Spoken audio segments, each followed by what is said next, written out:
What if I told you that a 19th century philosopher who famously declared, "God is dead," could teach you to see through people's masks and understand their deepest motivations better than any modern psychology book? Friedrich Nietzsche wasn't just a philosopher. He was a master psychologist who dissected human nature with surgical precision. He understood something that most people spend their entire lives missing. Everyone is performing, everyone is hiding something, and everyone is driven by forces they don't even recognize in themselves. Today, I'm going to show you 10 ways to read people using Nietzsche's philosophy. By the end of this video, you'll never look at human behavior the same way again. Let's dive in. Method number 1, the will to power test. Decode their true motivations. Nietzsche believed that at the heart of all human behavior is the will to power. Not necessarily power over others, but the fundamental drive to overcome obstacles, assert yourself, and become who you truly are. Here's the thing most people don't understand. The will to power shows up differently in everyone, and it's always disguised. When someone is talking to you, stop listening to their words for a moment and ask yourself, what are they really trying to achieve right now? What are they trying to prove? Let me give you some examples. The person who constantly name drops and mentions where they went to school, they're asserting intellectual power because they feel inadequate. The friend who always plays the victim in every story they tell, they're wielding emotional power through sympathy. It's their way of controlling social situations. The colleague who takes credit for team efforts, that's pure dominance seeking power, the most obvious form. The person who always plays devil's advocate, they're seeking intellectual power through contrarianism. But here's where it gets interesting. Even the quietest person in the room is expressing will to power. The person who says, "I don't care about status," while humble bragging about their minimalist lifestyle. That's still will to power. They're just playing a different game. The key insight: everyone is playing a power game. Once you identify which game they're playing, you understand their core motivations. And once you understand their motivations, they become predictable. Nietzsche would tell you, don't judge the game they're playing. Just recognize it for what it is. Method number 2, resentment detection. Spot hidden. Resentment instantly. This is one of Nietzsche's most brilliant psychological discoveries. And once you see it, you'll notice it everywhere. Nietzsche introduced the concept of ressentiment, a deep psychological state where people feel powerless to change their circumstances. So they cope by secretly resenting those who have what they want. These people don't just feel resentment, they build their entire identity around it. Here's how to spot it. Sign number 1, passive-aggressive behavior. Someone says, "I'm totally fine with it," but their tone, their body language, everything screams the opposite. That's resentment leaking out. Sign number 2, moral superiority. They constantly judge others to feel better about themselves. I would never do that. Can you believe people actually... This is how they cope with their own sense of powerlessness, by making everyone else morally inferior. Sign number 3, schadenfreude on steroids. Watch their face when someone successful fails. Do they light up? That's resentment. They couldn't achieve it themselves, so watching others fall becomes their only victory. Sign number 4, the must be nice people. Listen for phrases like, must be nice to have money. Some people have all the luck. Not everyone can afford to. These phrases reveal everything. They're admitting powerlessness while simultaneously judging those who have power. Here's what Nietzsche understood. People consumed by resentment will never help you rise. They're psychologically invested in you staying at their level. The moment you start succeeding, they'll subtly undermine you, not out of malice, but because your success reminds them of their own stagnation. Pro tip: if someone constantly tells you why things won't work, why you should be more realistic, why success is for other people, that's resentment talking. Distance yourself accordingly. Method number 3, the mask theory. See past everyone's persona. Nietzsche wrote, "Every profound spirit needs a mask." Here's what he meant. People don't show you who they are. They show you a carefully constructed version of themselves designed to get what they want from the world. And here's the part nobody tells you. The bigger the mask, the deeper the insecurity. Let me break down the 3 most common masks. Mask number 1, the social chameleon. This is the person who's polite and agreeable in meetings, laughs at everyone's jokes, seems like they don't have a strong opinion about anything. And then you hear them in private and they're completely different. They complain bitterly, they're judgmental, they're cynical. Why the masks? Fear of conflict and desperate need for approval. Mask number 2, the strength mask. This is the alpha personality who dominates conversations. Always needs to be right, can't show weakness. They project absolute confidence. Here's the tell. They can't handle being wrong. Suggest they made a mistake and watch the defensive reaction. The mask cracks instantly. Why? Because underneath is someone deeply insecure who equates any weakness with total worthlessness. Mask number 3, the weakness mask. This is the person who plays helpless to manipulate others. I'm just not good with technology. I could never do what you do. I'm too sensitive for this world. It seems like vulnerability, but it's actually a control mechanism. By playing weak, they get others to do things for them while avoiding responsibility. How to see past any mask. Watch for contradictions. Someone who preaches humility but drops credentials constantly. Someone who claims not to care what others think, but constantly seeks validation. Someone who says, I'm just being honest, but only when it benefits them. Nietzsche would say, judge people by their actions in moments of stress. That's when the mask slips and you see who they really are. Quick test. Put mild pressure on someone's self-image and watch what happens. Their reaction tells you everything about what's behind the mask. Method number 4, master versus slave morality. Identify the 2 types of people. This is Nietzsche's most powerful psychological framework, and it's going to change how you see everyone around you. Nietzsche argued there are 2 fundamental moral orientations. First, slave morality. These people define themselves in opposition to others. Their entire identity is reactive. Listen to how they talk. I'm not like those shallow people. At least I'm not. I would never. Notice the pattern? They don't know who they are, only who they're not. Other signs. Constantly seeking external validation. Living by shoulds. I should be married by now. I should make more money. Their opinions change based on who's in the room. They need permission to do what they want. They're victims of their circumstances. Now, master morality. These people define themselves by their own values. Their identity is creative, not reactive. How they talk. This is what I value. This is my path. I've decided that. Other signs. They take radical responsibility for their life. They create rather than criticize. They're comfortable being different. They don't need your permission or approval. They're the authors of their own life. Here's a real conversation example. Slave morality says, I can't believe she quit her job to travel. That's so irresponsible. What about her career? What about stability? She's going to regret that. Master morality says, that's not my path, but I respect her decision. She's choosing what matters to her. See the difference? One is judging to feel superior. The other is creating their own meaning without needing others to be wrong. Why this matters? Slave morality. People will always try to pull you back to their level.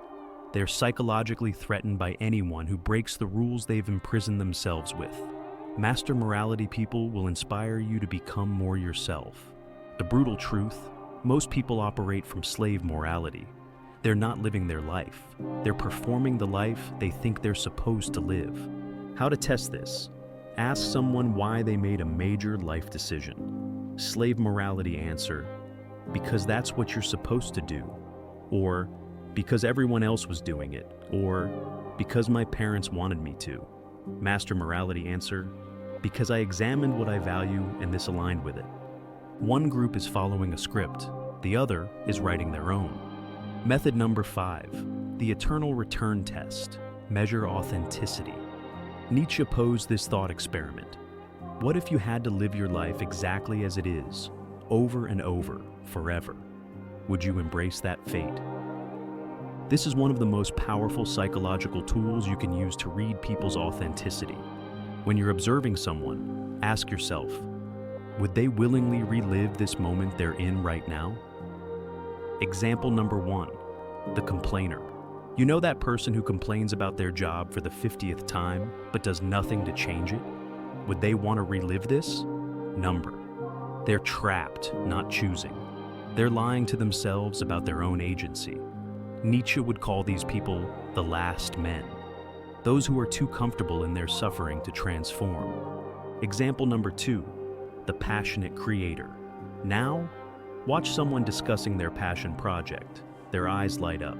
They lean in. Time disappears for them. Would they relive this? Absolutely. They're living authentically. The principle. People who constantly complain but never change are not living. They're just existing. They've given up their will to power and resigned themselves to resentment. People who are energized by their life, even when it's difficult, are choosing their fate. They're authentic. Pro-observation tip. Listen to the ratio of complaints to solutions in someone's conversation. High complaints, no solutions equals inauthentic, trapped. Acknowledges challenges, focuses on action equals authentic, free. The eternal return test reveals who's awake and who's sleepwalking through life. Method number 6, the Übermensch identifier.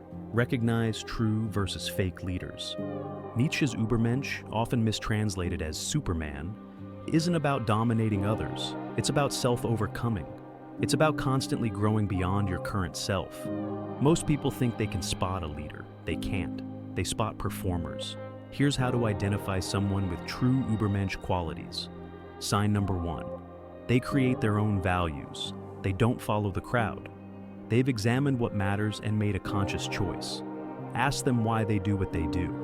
They'll have a real answer. Sign number 2. They're comfortable with criticism. Fake leaders crumble when questioned. True leaders welcome it. Why?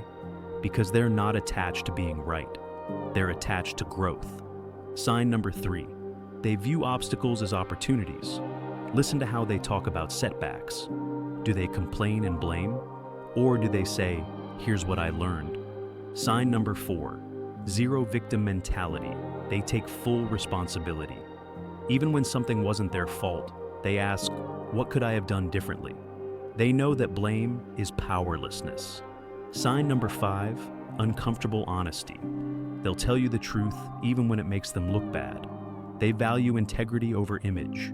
Now, here are the red flags of fake leaders. Red flag number 1. Need constant validation. They post every achievement. They name drop. They need you to know how important they are. Real power doesn't need announcement.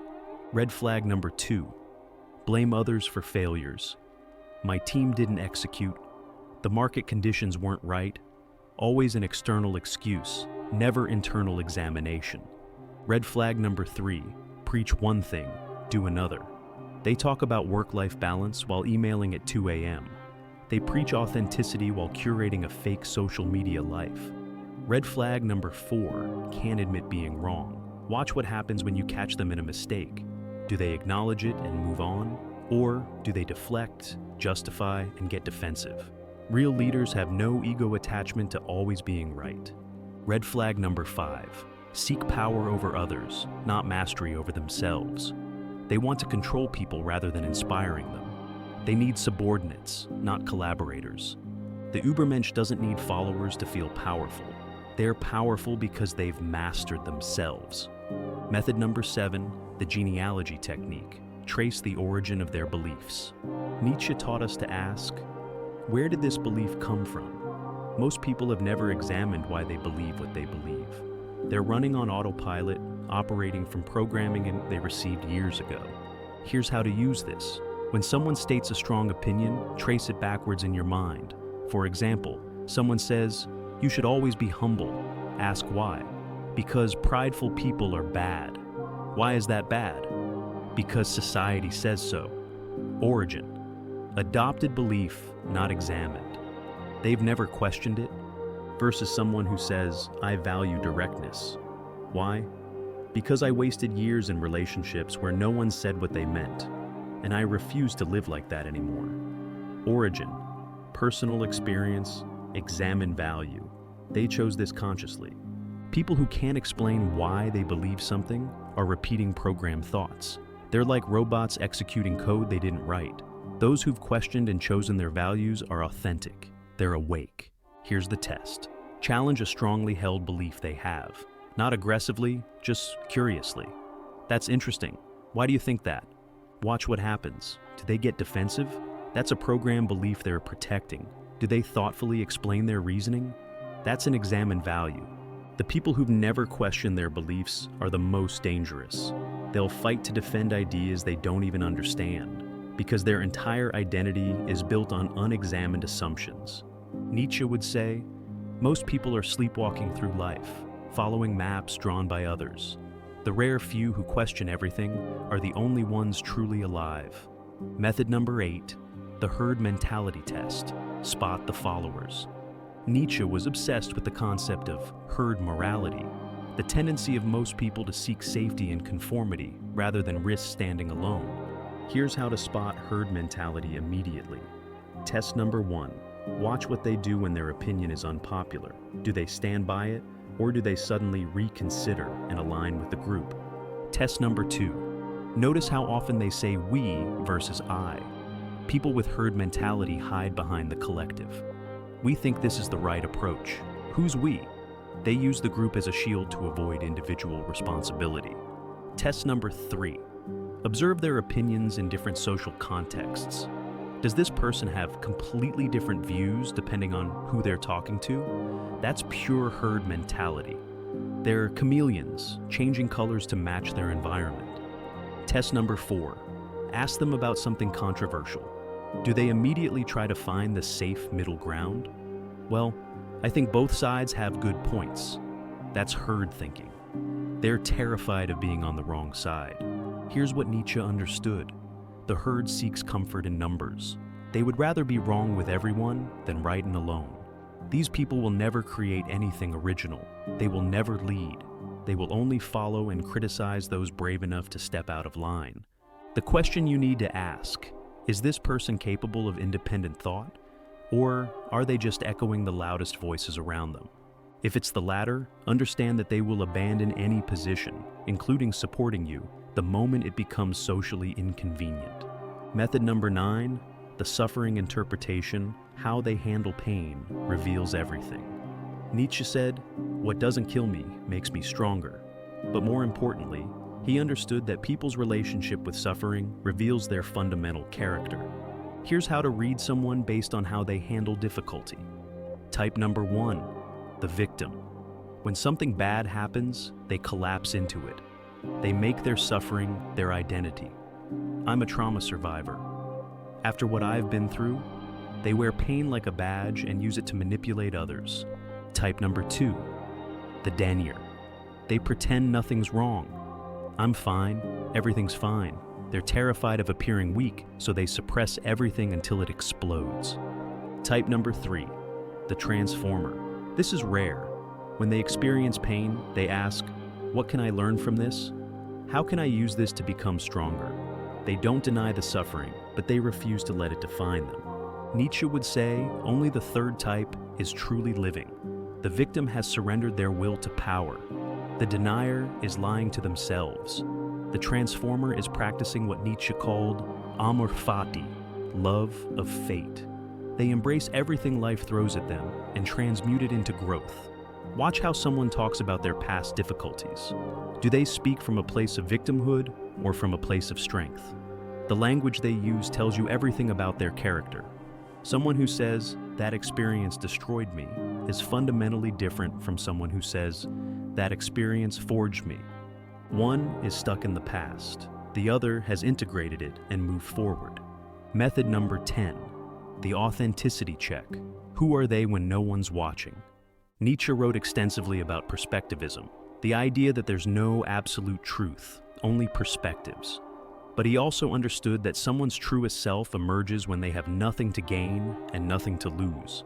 Here's the ultimate test of character. How does this person behave when they have nothing to gain? When no one will find out? When they have power over someone powerless? Let me give you specific scenarios. Scenario 1. How do they treat service workers? Waiters, cashiers, janitors. If someone is charming to their boss but rude to the waiter, you've seen their true character. When there's no social benefit to being kind, Are they still kind? Scenario 2. How do they behave when they think no one important is watching? Do they cut corners? Do they lie about small things? Small dishonesties reveal big character flaws. Scenario 3. Do they keep their word when it's inconvenient? Anyone can keep a promise when it benefits them.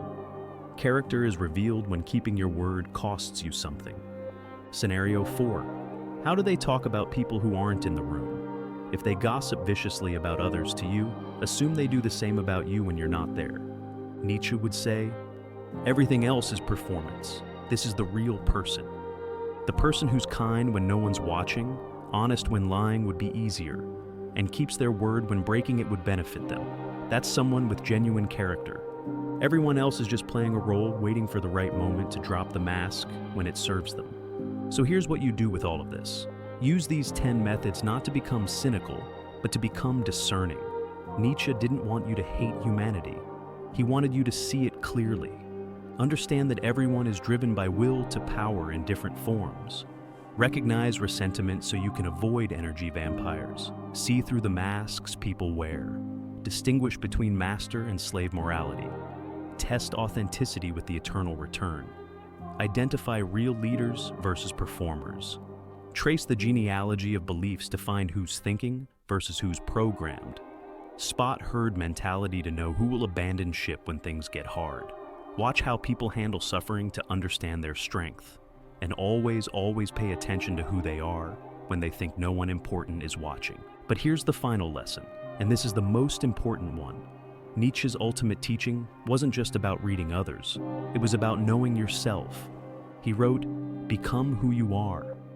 The better you understand your own will to power, your own masks, your own ressentiments, your own herd tendencies, the more clearly you'll see them in others. Because here's the truth. The person hardest to read is always yourself. We lie to ourselves more than we lie to anyone else. We wear masks even when we're alone. We suppress our will to power and convince ourselves we're content.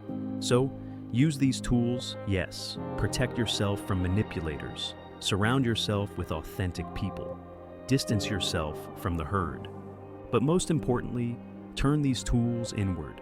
Examine yourself with the same ruthless honesty. Are you living authentically or performing a role? Are you driven by examined values or programmed beliefs? Are you creating your own meaning or following someone else's script? When you face suffering, do you collapse, deny, or transform? Would you choose to live your exact life again, eternally? That's the real question. Not whether you can read other people, but whether you can face the truth about yourself. And if you don't like what you see, change it. That's what Nietzsche meant by become who you are. Not discovering some fixed essence, but creating yourself deliberately, consciously, powerfully. Stop sleepwalking. Stop performing. Stop following the herd. Become who you are. Now go forth and, as Nietzsche would say, philosophize with a hammer. Break down the illusions. See clearly. Live authentically. And remember, in a world of masks, the person who dares to be real is revolutionary.